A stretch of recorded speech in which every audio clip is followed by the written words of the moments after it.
మహాగణుడా, మహోన్నతుడా, పరిశుద్ధుడా, ప్రేమ స్వరూపి, నీకే వందనాలు, స్తుతులు, స్తోత్రాలు.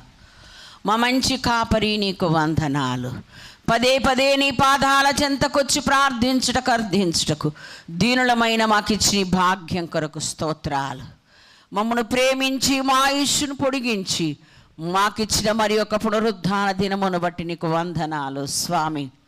ఈ దినము కూడా మేమందరం మీ పాదాల చెంతకొచ్చి నీ వాక్కులు వినుటకు ఆశతో నీ వద్ద కూర్చున్నామయ్యా. ఓ హల్లెలూయా. ఇప్పటికే మా మధ్యలోనికి దిగి వచ్చినవాడా, మా మధ్యలో సంచారము చేయుచున్నవాడా, ఇప్పుడు మాతో మాట్లాడబోతున్నందుకు నీకు వందనాలు. ఇశ్రాయేలీలు చేయు స్తోత్రముల మీద నేను ఆసీనుడై ఉంటానని సెలవిచ్చినావు. మా స్తుతులు ఆలకించి అంగీకరించి మా స్తుతుల సింహాసనంపై నీవు ఆసీనుడవై ఇప్పుడు మా అందరితో మాట్లాడబోతున్నందుకు నీకు వందనాలు. అడ్డగించాలని ప్రయత్నిస్తున్న ప్రతి విరోధ శక్తులను, అంధకార క్రియలను, ప్రతి ఆటంకమును, అడ్డుబండను యేసు మీ నామములో నేను కొట్టివేస్తూ ఉన్నాను. ఓ హల్లెలూయా. పూర్తిగా మమ్మల్ని మీ వశములోకి తీసుకొని మీకు ఇష్టమైన కార్యమంతయు జరిగించి మమ్మను దీవించి పంపించుమని యేసయ్య అతి శ్రేష్టమైన నామములో అడిగి పొంది ఉన్నాము తండ్రి, ఆమేన్. బైబిల్తో పరిచయం ఉన్న వారందరికీ కూడా ఇప్పుడు చదివిన వాక్య భాగం బాగా తెలుసు. బాప్తిసం ఇచ్చి యోహానును దేవుడు తనకు ముందుగా మార్గము సరళము చేయమని సిద్ధపరచమని పంపించినప్పుడు అతడు ప్రకటించిన మొట్టమొదటి మాట ఇది. దేవునికి మహిమ కలుగునగాక. అదే 4వ అధ్యాయం 17వ వాక్యం కూడా మనము చదువుకున్నట్లయితే, అప్పటి నుండి యేసు పరలోక రాజ్యము సమీపించి ఉన్నది గనుక మారు మనస్సు పొందుడని చెప్పుచు ప్రకటింప మొదలు పెట్టారు. దేవునికి స్తోత్రం. హల్లెలూయా. యేసు ప్రభువారు తన 30వ ఏట సేవ ప్రారంభించినప్పుడు యోహాను మొట్టమొదట ఏం ప్రకటించాడో ఆయన కూడా మొట్టమొదట అదే ప్రకటించాడు. అంటే యోహానుతో ఆయన ప్రకటించిన మాట, అతని నోట ఉంచిన మాటను ఆయన రూఢిపరుస్తున్నట్లుగా, దానికి ముద్ర వేస్తున్నట్లుగా అదే ప్రకటించారు. దేవునికి స్తోత్రం. హల్లెలూయా.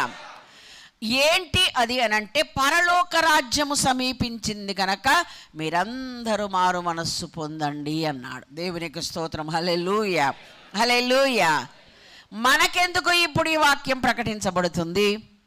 మనమందరము మారు మనస్సు పొందాము, విగ్రహారాధనను విడిచిపెట్టాము, జీవము కలిగిన యేసుని వెంబడిస్తున్న మనకు ఈ మాటలు ఎందుకు ప్రకటించారో ఒకంత వాక్యాన్ని మనము ధ్యానం చేసుకుందాం. దేవునికి స్తోత్రం. హల్లెలూయా.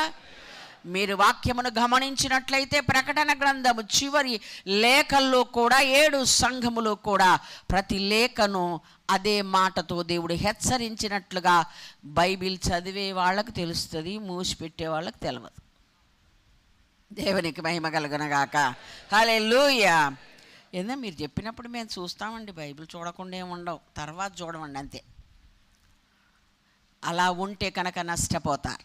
దేవునికి స్తోత్రం. హల్లెలూయా. బైబిల్తో చాలా మమేకమైపోవాలి. బైబిల్ అంటే దేవుని వాక్యం. దేవుడు మనలో, మనము దేవునిలో ఉంటేనే ఫలించే వారంగా ఉంటామని చాలాసార్లు మనం వాక్యం ద్వారా నేర్చుకున్నాం. దేవునికి స్తోత్రం. హల్లెలూయా, హల్లెలూయా. మీకు వాక్యం చదవని రాని వారు ఎవరైనా ఉంటే చదివించుకోమని అనేక సార్లు హెచ్చరించబడ్డాం. ఇప్పుడు ఆడియో బైబిల్స్ వచ్చినవి, వాటిని మీరు కొనుక్కొని మీరు వినమని అనేక సార్లు నేనే మీకు చెప్పా.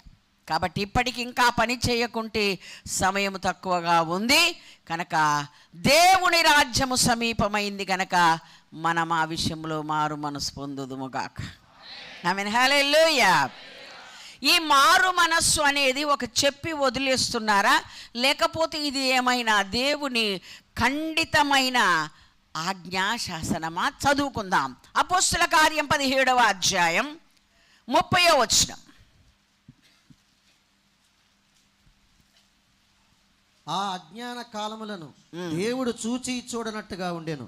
ఇప్పుడైతే అంతటను అందరూ మారు మనస్సు పొందవలెనని మనుష్యులకు ఆజ్ఞాపించుచున్నాడు. దేవునికి మహిమ కలుగునగాక. ఇది మామూలు సలహా కాదండి, ఆజ్ఞ. ఈ ఆజ్ఞ అతిక్రమం ఏమవుతుంది? ఎస్. కాబట్టి ఆజ్ఞను మనం అనుసరించాల్సిన వారమై ఉన్నాం.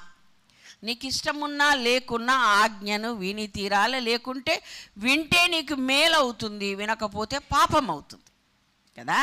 కాబట్టి ప్రభు ఖచ్చితంగా అంతటను అందరును మారు మనస్సు పొందవలనని ప్రభు మనుష్యులందరికీ ఆజ్ఞ ఇస్తున్నాడు. దేవునికి స్తోత్రం. హల్లెలూయా. లూకాసు వార్తలోనే 13వ అధ్యాయం 1 నుండి 5 వచనాలు. యేసు ప్రభువారు ఆయా ప్రాంతాలు సంచరిస్తున్నప్పుడు కొందరు ఆయన కొన్ని విషయాలు చెప్పారు. చెప్పినప్పుడు ఆయన ఏమన్నాడో చూద్దాం. పిలాతు గలిలయులైన కొందరి రక్తము వారి బలులతో కలిపి ఉండెను. ఆ కాలమున అక్కడనున్న కొందరు ఆ సంగతి యేసుతో చెప్పగా ఆయన వారితో ఇట్లనెను, ఈ గలిలయులు అట్టి హింసలు పొందినందున వారు గలిలయులందరికంటే పాపులని మీరు తలంచుచున్నారా? కారని మీతో చెప్పుచున్నాను. మీరు మారు మనస్సు పొందని ఎడల మీరందరూ అలాగే నశింతురు. మరియు సిలోయములోని గోపురము పడి చచ్చిన ఆ 18 మంది యెరూషలేములో కాపురమున్న వారందరికంటే అపరాధులని తలంచుచున్నారా? కారని మీతో చెప్పుచున్నాను. మీరు మారు మనస్సు పొందని ఎడల మీరందరూ అలాగే నశింతురు. మారు మనస్సు పొందకపోతే మీరును అలాగే నశించుదురని 2 సందర్భాలను ఎత్తి ప్రభువారే స్వయంగా చెప్పారు. కాబట్టి ప్రతి వారికి మారు మనస్సు అవసరం. మనమందరము రక్షణ పొంది ప్రభు బిడ్డలుగా ఆయన సన్నిధిలో సహవాసములో కొనసాగుతున్న మనకు ఎందుకు ఈ మాటలు దేవుడు చెప్పాడో మనము చివరి వరకు శ్రద్ధగా వింటే మనకు అర్థమవుతుంది. చెవులు గలవాడు ఆత్మ చెప్పుచున్న మాటలు వినుగాక. హల్లెలూయా, హల్లెలూయా. లూకాసు వార్త 15వ అధ్యాయం 7వ వచనములో ప్రభు ఏం చెప్పారంటే, మారు మనస్సు అక్కరలేని 99 మంది నీతిమంతుల కంటే విషయమైన కలుగు సంతోషము కంటే మారు మనస్సు పొందు ఒక్క పాపి విషయమై పరలోకమందు ఎక్కువ సంతోషము కలుగును. ఆమేన్. హల్లెలూయా, హల్లెలూయా. అంటే నీతిమంతులే కానీ వాళ్ళకి మారు మనసు లేదంటండి. మేమెప్పుడో నీతిమంతులముగా తీర్చబడ్డాం, యేసు రక్తములో మేము కడగబడ్డాము అని చెప్పుతున్న నీతిమంతులుగా తీర్చబడిన వారికి సైతము మారు మనస్సు అవసరమని ఈ పూట దేవుడు మనందరితో మాట్లాడుతూ ఉన్నాడు. దేవునికి స్తోత్రం. హల్లెలూయా. అలాంటి 99 మంది కంటే మారు మనస్సు పొంది పాప విషయమై పశ్చాత్తాపడి బుద్ధి మార్చుకొని సరిదిద్దుకొని ప్రభు చెప్తున్న ప్రతి మాటలు అంగీకరించి లోబడే ఒక్కరు చాలు పరలోకమందు సంతోషించడానికని ప్రభు చెప్పాడు. దేవునికి మహిమ కలుగునగాక. హల్లెలూయా. అనగా మారు మనస్సు పొందితే అది పొందామనడానికి దాని ఫలాలు మనకు కనపడాలి కదా. యోహాను అదే చెప్పారు 7వ వచనం 3:7లో, మారు మనస్సుకు తగిన ఫలమును ఫలించండి. అంటే మారు మనస్సు పొందాము అనడానికి మన మాట, మన చర్య, మన క్రియలు ప్రతీది కూడా కనపరచాల్సి ఉంది, దాని ద్వారా తెలియబడాల్సి ఉంది. అలా లేకపోతే మారు మనసు తప్పకుండా అవసరము అని దేవుని వాక్యం ద్వారా మనము నేర్చుకుంటున్నాం. దేవునికి స్తోత్రం. హల్లెలూయా, హల్లెలూయా. ఒక చిన్న విషయం 17వ అధ్యాయం లూకాసు వార్తలో రాశారు 3-4 వచనాల్లో. ఏమని మీరు తర్వాత చదువుకోండి.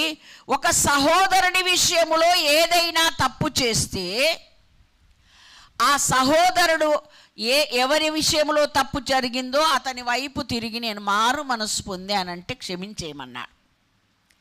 అలా ఒక్కరోజే 7 సార్లు అలా జరిగినా క్షమించేయమన్నాడు. అంటే ఒక చిన్న విషయములో సహోదరునికి విరోధంగా మాట్లాడిన, సహోదరికి విరోధంగా మాట్లాడిన ఒక చిన్న మాట విషయంలో కూడా ఏదో ఆవేశంలో అలా గణేశాను కానీ ఏంటి ఇప్పుడు అలా అనుకోకూడదు. ఆ విషయములో కూడా నీకు మారు మనసు రావాలి. దేవునికి స్తోత్రం. హల్లెలూయా, హల్లెలూయా. ఆ విషయమై నువ్వు బాధపడాలి, ఆ విషయమై నీవు పశ్చాత్తాపడు, అయ్యో నేను ఎందుకు అలా గబుకిన మా నోడు జారిపోయింది, అలా అనేసేనేంటి అని ఎవరి ఎడల నీవు తప్పు చేశావో ఆ సహోదరుడి దగ్గరికి వెళ్ళి క్షమాపణ అడిగితే నీకు మారు మనసు వచ్చినట్లు లెక్క. ఆ విషయములో కూడా నీవు మారు మనస్సు పొందాలి అన్నది దేవుని యొక్క ఖచ్చితమైన ఆజ్ఞ. దేవునికి స్తోత్రం. హల్లెలూయా, హల్లెలూయా. ఎవరి దగ్గర నువ్వు బాధపడితే కుదరదండి. ఎవరికి విరోధంగా మాట్లాడావో, ఎవరికి విరోధంగా ప్రవర్తించావో వారి దగ్గరికే వెళ్ళి ఆ మాట చెప్పమని లూకాసు సువార్త 17వ అధ్యాయం 3-4 వచనాల్లో ప్రభు ఖచ్చితంగా చెప్పారు. దేవునికి మహిమ కలుగునగాక. హల్లెలూయా. అంటే మన దేవుడు చాలా పరిశీలనగా ప్రతి విషయాన్ని గమనిస్తున్నాడన్న భయం కలిగి బ్రతకడానికి నేర్చుకోవాలి. నేను ఇక్కడ మాట్లాడాను, ఆయనకేం తెలుసులే అనుకుంటారు చాలామంది కదా. ఒక గోడ సాటైతే, ఒక గేట్ దగ్గర దాటిపోతే, ఒక ఊరు దాటిపోతే నీకు నాకు కనబడకపోవచ్చు. సర్వాధికారి సర్వశక్తుడైన దేవుడు సమస్తమును గమనిస్తూ పరిశీలనగా చూస్తున్న దేవుడికి ఆయన కనులకు మరుగైనది ఏమీ లేదు, ఆయనకు తెలియందేమీ లేదు గనక ఆయన ఎదుట మనము యథార్థవంతులముగా ఉందాం. దేవునికి స్తోత్రం. హల్లెలూయా, హల్లెలూయా. చూద్దాము కొన్ని విషయాలు. ఒక కుటుంబమును గూర్చి దేవుడు ఈ దినము మనకు కొన్ని విషయాలు నేర్పించడానికి ఇష్టపడుతూ ఉండగా త్వరగా మనము ధ్యానం చేసుకుందాం. హల్లెలూయా. లూకాసు సువార్త 10వ అధ్యాయం 38వ వచనం నుండి 42వ వచనం వరకు మనకు తెలుసు. అక్కడ మరియా మార్తల కుటుంబము అక్కడ ఉంది. చదువుదాం నాన్న. అంతటా వారు ప్రయాణమైపోవచ్చుండగా ఆయన యొక్క గ్రామములో ప్రవేశించెను.